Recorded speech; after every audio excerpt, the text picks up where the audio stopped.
네, 안녕하세요. 저는 현재 그 트러스트 월렛에서 스마트 컨트랙트 개발이랑 그 계정 추상화 팀을 맡고 있는 김용준입니다. 그래서 오늘 그 불파스에서 제가 뭔가를 할 때 어떤 주제를 해야 될지 굉장히 고민을 많이 하다가 그 디파이 관련된 그 주제여서 좀 결제와 이제 지갑 산업이 디파이를 기반으로 어떻게 변화하는지에 대해서 말씀드리면 좋을 것 같아서 이 주제를 그 선정해 봤습니다. 그 디파이를 알기 위해서 뭔가 왜 사람들이 디파이를 쓰는지를 알려면 일단 시파이에 대한 어떤 이해가 필요할 것 같습니다. 그래서 시파이는 저희가 현재 쓰고 있는 거의 대부분의 시스템이 시파이일 것 같습니다. 그래서 중앙화된 주체가 화폐를 발행하고 그 화폐의 가치나 이자율 이런 것들은 거의 이제 대부분 중앙화된 주체가 결정을 합니다. 그리고 그것과 비슷하게 이제 암호화폐 투자에서도 이제 바이낸스나 업비트 같은 중앙화된 주체가 그 자산이 이제 실질적으로 거래소에 잘 있다는 걸 보증을 하고 거기서 이제 트레이딩을 하는 그런 그 구조를 가지고 있습니다. 디파이는 살짝 다릅니다. 왜냐하면 이제 스마트 컨트랙트에 의해서 보통 블록체인 위에 올라가 있기 때문에 특정 어떤 주체가 이제 완벽한 그 오너십을 가지고 있는 경우는 조금 드뭅니다. 물론 디파이의 경우에도 그 디파이 프로토콜의 오너가 자금을 모두 빼낼 수 있는 그런 권한을 가진 경우도 있습니다. 그렇게 되면 이제 살짝 경계가 모호해지는데요. 어쨌든 유니스왑이나 아니면 대부분의 디파이 프로토콜들은 어떤 중앙화된 주체가 아닌 스마트 컨트랙트에 의해서 이제, 자동으로 동작하는 그런 구조를 가지고 있습니다. 그러면 이제 디파이와 시파이가 있을 때 이제 왜 디파이의 수요는 이제 꾸준히 좀 증가를 하고 있을까?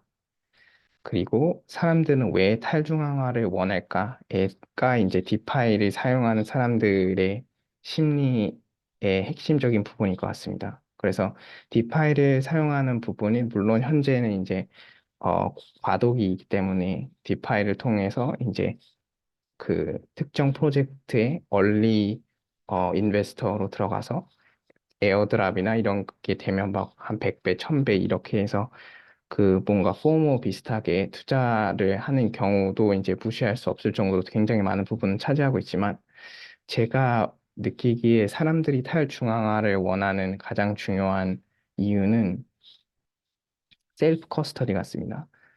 어, 물론 이제 예시를 한번 들어보면 약간 러시아나 아니면 시리아나 아니면 이라크 이런 나라들이 특정 자국에 이제 자산이 유치가 돼 있을 경우에 셀프 커스터디가 아니면 그 자산이 모두 묶입니다. 그런 경우는 이제 좀 과한 예시일 수도 있지만 개인이나 아니면 어떤 주체들도 특정한 나라나 또는 특정한 기관에서 자신의 자산을 모두 관리하는 것을 원하지 않는 수요가 굉장히 큰 것 같습니다. 왜냐하면 이제 정부나 이런 기관에서 모두 다 위임이 됐을 때 이제 결과가 안 좋은 적도 많았고 그래서 어 디파이의 핵심은 셀프 커스토디이고 자기 자산을 자기 키를 들고 있지 않은 어떤 사람도 뺏어갈 수 없다는 게 이제 사람들이 디파이를 사용하고 그 디파이 시스템 위에서 토큰과 투자를 하는 가장 중요한 이유일 것 같습니다. 그래서 이제 디파이를 사용하거나 어떤 걸 사용할 때 이제 가장 중요한 게 그 셀프 커스토디를 가능하게 하는 지갑입니다. 그래서 제가 제 그 발표를 세 가지로 나눠 봤는데요. 첫 번째는 지갑의 변화, 그리고 두 번째는 결제의 변화, 세 번째는 이제 디파이의 UX 변화입니다. 그 지갑이 굉장히 빠른 속도로 발전을 해왔습니다. 그 몇 년 전까지만 하더라도 물론 뭐 산업 자체가 굉장히 오래되진 않았지만 디파이 지갑을 열면 니모니 프레이즈를 적어 받을 수 있고 그리고 그 밸런스를 보여주고 그냥 간단하게 보내고 받고 할 수 있는 기능이 거의 전부였습니다. 근데 이제 DF 브라우저 같은 것이 들어오고 현재는 이제 에어드랍 칼렌더, 퀘스트 플랫폼, 그리고 결제, 그리고 스왑이나 브리칭, 그리고 앞으로는 이제 뱅킹이나 이런 기능들도 거의 많이 들어올 텐데요. 지금은 이제 미래에는 이제 거의 이제 옵티머스 프라임처럼 아마 지갑이 지금의 모습과는 굉장히 다른 되게 그 발전된 형태의 지갑이 될 것 같습니다. 그래서 현재의 지갑의 현황을 보면 일단 온보딩을 할 때 보통 12글자에서 이제 24글자의 니모닉 프레이즈를 받아 적으라고 보통 이야기를 합니다. 그 다음에 이제 이걸로 사진 찍거나 인터넷에 올려두지 않고 오프라인에 저장을 하라고 이제 권장을 합니다. 근데 이게 좀 상반되는 부분이 저희가 구글이나 아니면 그 다른 웹2 패스워드를 보통 적어두거나 아니면 뭐 포스트잇 같은 데 적어두라고 얘기하지 않고 전문화된 뭐 패스워드 매니징 시스템 원 패스워드라든지 아이클라우드 키체인 또는 구글 패스워드 매니저 같은 거를 써서 자동화된 방식으로 안전하게 패스워드를 만들고 저장하고 관리하는 걸 추천합니다. 그래서 살짝 거기서 괴리가 있습니다. 그리고 두 번째로는 이제 가스비입니다. 그 블록체인을 사용할 때 가스비는 사실 네트워크의 스패밍을 방지하기 위해서 존재하는 어떤 보안 메커니즘인데요. 어쨌든 사용자들도 그 보안 메커니즘의 룰에 의해서 자기가 사용하는 그 컴퓨테이션 양에 비례해서 보통 가스비를 지불을 해야 합니다. 그렇기 때문에 이제 UX에서 좀 상당한 그 배리어가 있는 게 사실입니다. 그래서 이제 셀프 커스토디 지갑 같은 경우에는 뭐 트러스트 월렛이나 메타마스크, 뭐 디센트 월렛도 있고 아니면 이제 솔라나를 메인으로 하는 그런 팬텀 월렛들도 있습니다. 그래서 그 현재 지갑의 문제점은 보통 한 4개 정도가 있습니다. 첫 번째는 키 관리가 어렵습니다. 그 저희 그 커스터머 서비스에 매일같이 들어오는 그 컴플레인이 스캐머한테 그 자산 복구를 위해서 니모니 프레이스를 다 넘겨줬는데 자산이 없어졌다. 뭐 이런 점입니다. 그러면 EOA 월렛의 한계점이 현재 지갑의 한계점이 키 로테이션이 안 됩니다. 그 의미는 항상 그 어드레스와 그 니모닉 프레이즈는 1대1로 항상 매칭이 되어 있기 때문에 만약 키가 노출이 돼서 키만 바꾸고 자산을 그대로 두는 그런 키 로테이션이 안 됩니다. 전체 자산을 다 옮겨야 된다는 그러한 단점이 있습니다. 그리고 사람들은 그 패스워드를 적어서 관리하는 게 좀 잘 안 된다는 거를 거의 다 아실 것 같은데요. 키 유출이 굉장히 쉽습니다. 그리고 키 관리도 어렵습니다. 그리고 그 가스 UX가 대부분의 사용자들이 이제 처음 시작하기에는 굉장히 어려운 경우가 많습니다.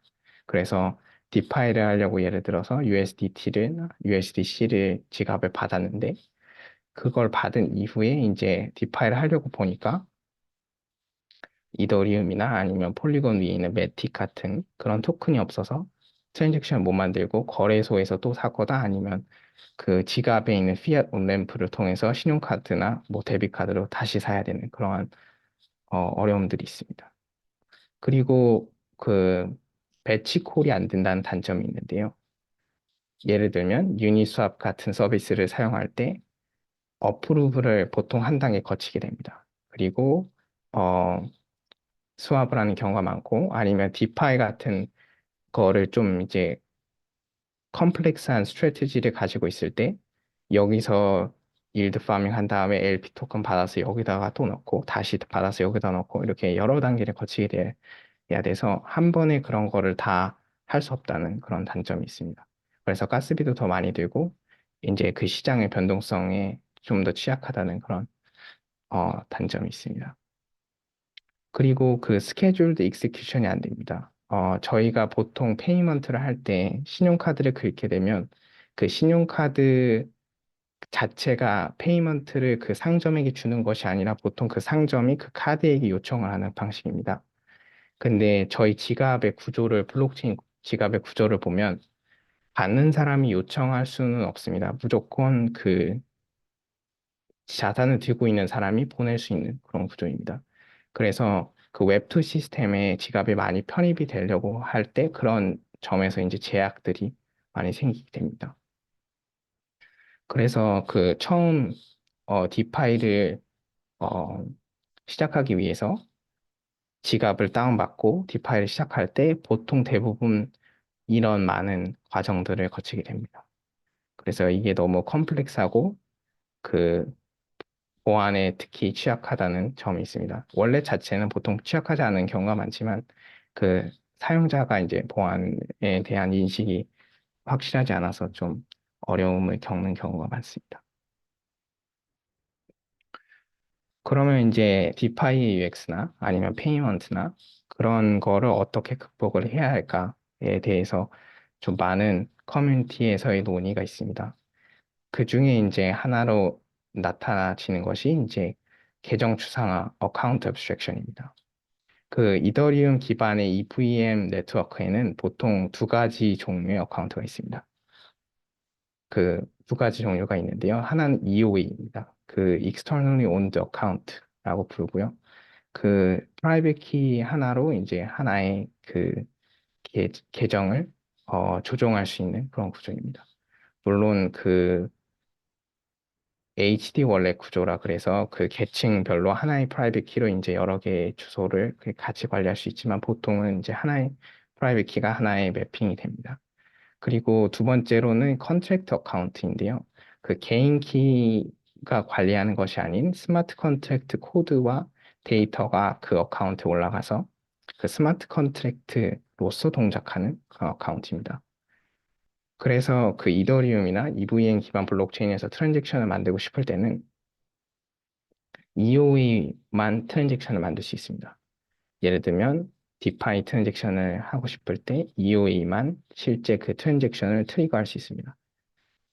그 스마트 컨트랙트는 그 EOA가 트리거한 컨트랙트의 그 트랜잭션을 그 받아서 자동화된 메커니즘에 의해서 실행하는 것밖에 되지 않습니다. 그래서 약간 원래는 이런 구조로 오랫동안 지속되어 왔는데요. 그 EOA 월렛에 아까 제가 말씀드린 키 관리, 가스 UX, 배치 콜, 그리고 풀 페이먼트 모델이 지원되지 않는 여러 가지 제약들 때문에 이 스마트 컨트랙트 자체를 뭔가 EOA처럼 동작하되 EOA의 단점을 극복할 수 없을까 하는 게 이제 어카운트 abstraction입니다.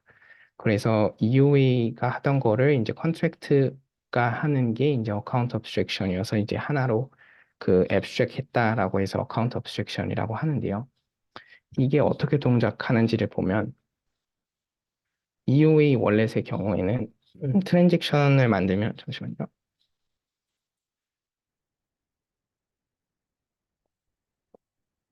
그 노드 소프트웨어가 보통 밸리데이션을 합니다.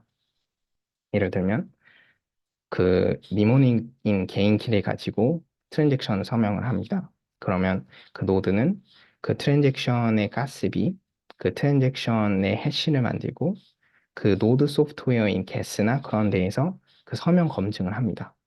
그 다음에 논스 검증, 서명 검증, 뭐 전체적으로 뭐 가스비가 베이스비 이상인지 뭐 이런 저런 검증을 하게 됩니다. 그리고 그게 맞으면 이제 프로토콜에 전파를 해서 블록 안에 이제 들어가는 그런 구조인데요. 스마트 컨트랙트는 아까 말씀드린 대로 뭔가를 트리거할 수는 없고 누군가가 트리거 해줘야만 실행이 가능하기 때문에 그런 밸리데이션 룰이 들어있지 않습니다. 그래서 그 노드나 아니면 그 체인의 프로토콜 레벨에서 논스나 아니면 서명 검증을 해줬던 어떤 역할을 해주는 어떤 주체가 필요한데요. 그게 엔트리 포인트 컨트랙입니다. 그래서 어, 전체적인 플로우를 말씀드리면요. 번들러 어카운트, 여기 EOA입니다. 가 이제 그 전체적인 그 원래 트랜잭션을 트리거합니다. 그러면 엔트리 포인트 컨트랙트는 사용자의 원래 컨트랙트, 즉 사용자가 들고 있는 스마트 컨트랙트인데 원래 역할하는 컨트랙트를 이제 그 서명이 맞는지를 검증하고 서명이 맞는 그 트랜잭션에 한해서 이제 익스큐션을 합니다.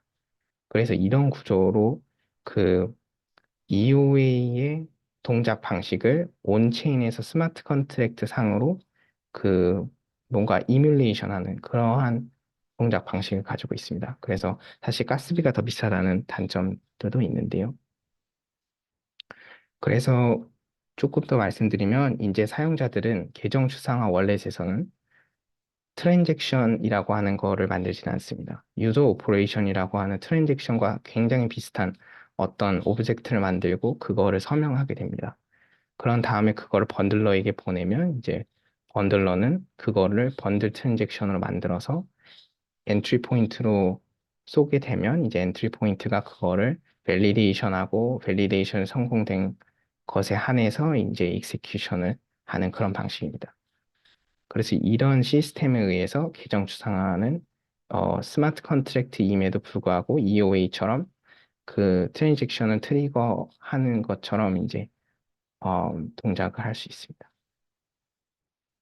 그러면 그 어카운트 앱스트랙션이 보통 그 기본 인프라 레이어가 되면 현재 이제 지갑이 어느 정도 발전해 있느냐를 봤을 때 어카운트 앱스트랙션은 스마트 컨트랙트 코드이기 때문에 생각하는 사실상 모든 것들이 가능합니다.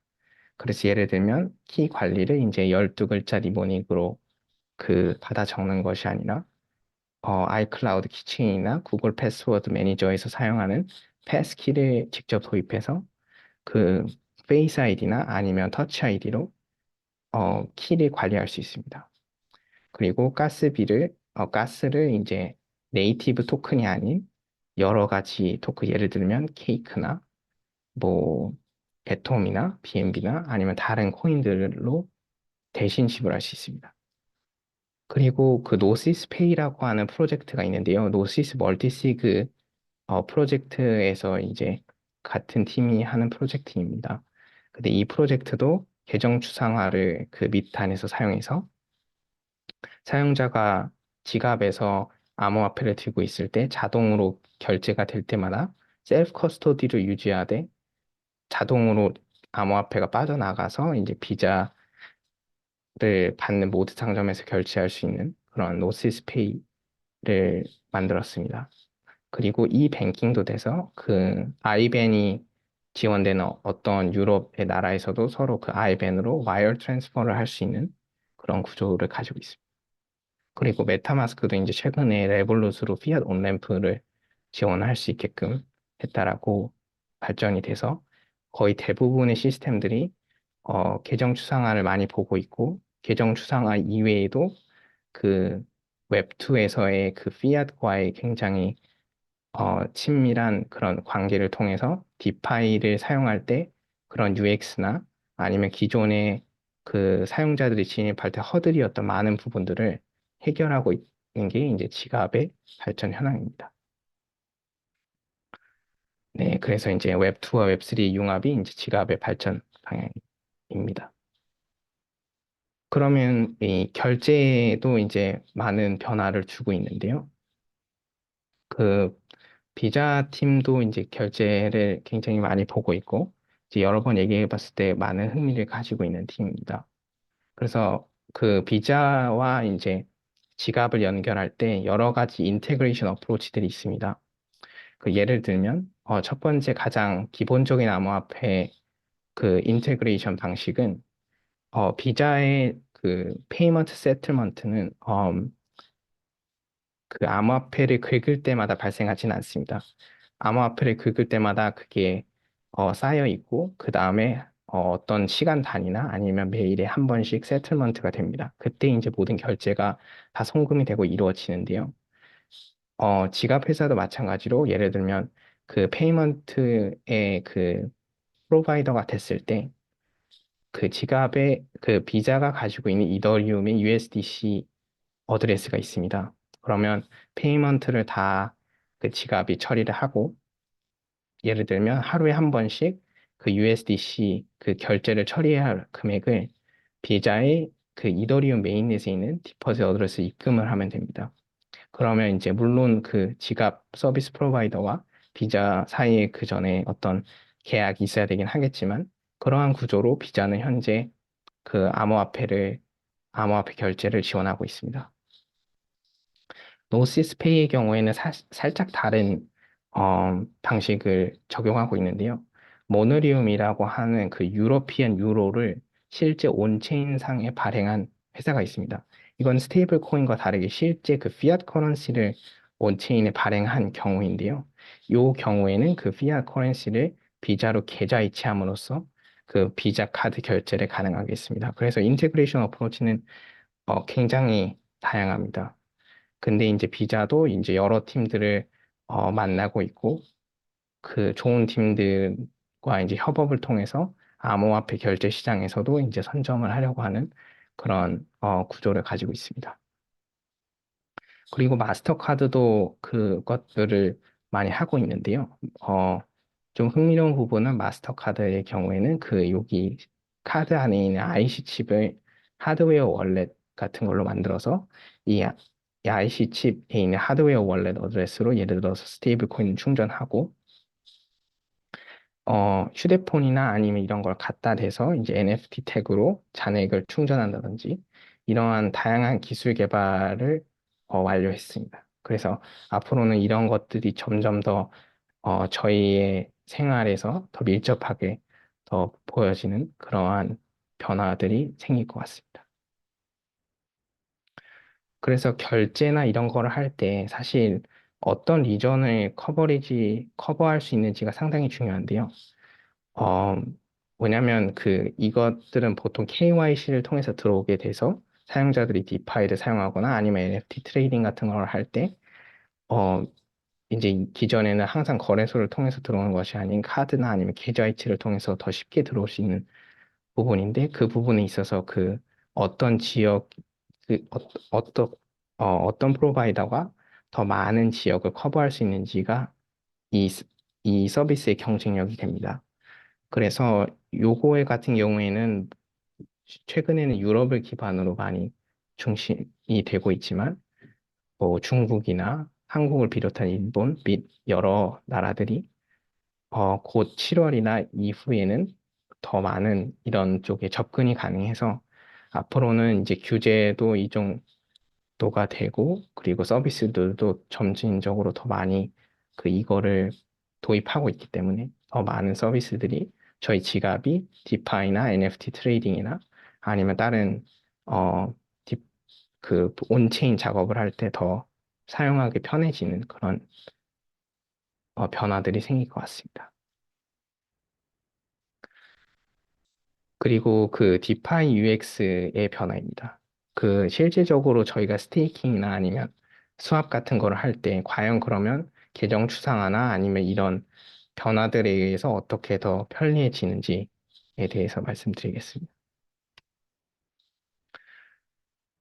어, 현재 보통 디파이 같은 걸 할 때, 물론 여기는 이제 주체가 두 명이긴 하지만, 리퀴디티 프로바이더가 이제 리퀴디티 풀에 보통 이걸 넣습니다. 그러면 이제 그 리워드를 받는데요. 그리고 유저들은 또 여기서 이제 피를 어느 정도 지불을 하고, 그리고 그 디파이 풀이나 이런 데서 트레이딩을 합니다. 그리고 LP 프로바이더들 같은 경우에는 여기서 LP 리워드를 받으면 그 LP를 또 넣는 경우가 있습니다. 다른 풀에 더 받기 위해서 약간 리스테이킹과 비슷한 구조이긴 한데요. 그래서 어쨌든 이런 복잡한 여러 가지 스텝의 구조를 겪습니다. 근데 이제 제가 한번 공유드리고 싶은 서비스가 레인메이커라고 하는 월렛인데요. 저도 이 팀을 알진 못하는데 그 계정 추상화를 활용해서 그 스테이킹 서비스가 굉장히 쉽게 됐습니다. 예를 들면 월렛이 굉장히 쉽게 만들어질 수 있고 되게 컴플렉스한 디파이 스트래터지도 한 번의 클릭으로 모든 게 가능합니다. 그리고 가스비를 내지 않습니다. 왜냐하면 이 지갑 서비스에서 그 가스비를 이제 지불해주기 때문인데요. 그래서 앞으로 점진적으로 디파이엑스는 여기 가서 어떤 토큰 받고 거래소에서 그 메인넷 토큰 가스비 지불하기 위해서 사서 막 이렇게 여러 가지 프로세스들이 앞으로는 이제 굉장히 더 쉽게 바뀌고 이제 바뀌고 있다는 그런 점을 말씀드리고 싶습니다. 그러면 뭔가 이제 디파이 산업에서 월렛이 핵심적인 역할을 하는데 그러면 월렛은 이제 보니까를 생각해 봤을 때 월렛의 경쟁력은 사실 그 거래소의 경쟁력이기도 합니다. 그래서 저희가 그 거래소를 볼 때 뭐 바이낸스 거래소, 빗겟, OKX 거래소, 그리고 코인베이스 월렛, 코인베이스 거의 대부분의 거래소들이 지금 월렛을 가지고 있습니다. 그리고 그 데이터에 따르면 그 해당 거래소의 월렛이 더 매력적일 때 거래소의 그 사용자들이 그 매력적인 월렛이 있는 거래소로 옮깁니다. 그렇기 때문에 뭔가 이제 거래소가 이제 암호화폐에서 굉장히 돈을 많이 버는 핵심적인 구조라고 볼 때 월렛이 거기서 이제 비즈니스의 이제 핵심적인 역할을 하는 어떤 그런 컴포넌트가 된 게 이제 자명한 것 같습니다. 그래서 네. 거의 대부분의 거래소들이 월렛을 만들었고 아직 안 만든 월렛 거래소들도 안에서는 이제 만들고 있는 구조입니다. 그래서 결론은 이제 지갑과 결제의 발전이 디파이 및 스테이블 코인을 더 쉽게 사용할 수 있도록 한다는 점. 그리고 지갑과 이제 데일리 라이프의 긴밀한 상호작용이 앞으로 가능하다는 점. 그리고 사용자들이 중요하게 생각하는 셀프 커스토디가 지갑을 통해서 보편화된다는 점. 그리고 그 셀프 커스토디가 이론적으로는 사실 굉장히 좋긴 한데 아직도 허들이 많은 경우가 보통 보안입니다. 예를 들면 뭐 중앙거래소나 아니면 은행 같은 경우에는 해킹을 당하면 어느 정도까지는 그거를 이제 보상을 해주는 경우가 많은데 사실 그 셀프 커스터디는 모든 게 자기한테 달려있기 때문에 보안과 키 관리가 굉장히 중요합니다. 근데 요새는 이제 거의 이제 보안의 중요성을 많이 알아서 오디도 여러 가지 회사한테 돌려서 많이 받고 그리고 온체인 모니터링 서비스가 굉장히 많이 발전이 돼서 그 실시간으로 트렌 모니터링 한 다음에 실시간으로 그 서비스를 중단시키는 그러한 보안 메커니즘도 많이 그 활용을 하고 있습니다. 그래서 보안의 중요성을 업계가 알고 있고 거기에 많은 투자를 해서 대부분의 지갑이나 디파이 서비스들의 보안이 몇 년 전보다는 많이 상향 평준화됐다는 점, 그리고 위에 네 가지 부분들이 이제 디파이의 어답션에 더 많이 기여한다는 점입니다. 그리고 이제 현재의 디파이는 보통 뭐 에어드랍이나 아니면 스페큘레이션에 굉장히 많은 부분을 차지하고 있는 것과 달리 앞으로는 이제 더 많은 유틸리티를 가지고 있는 스마트 컨트랙트 시스템이 더 많이 생기고 그것은 이제 결국엔 디파이를 의미하기 때문에 앞으로 이제 디파이에 더 많은 어답션이 생기지 않을까 그런 생각이 듭니다. 네, 들어주셔서 감사합니다.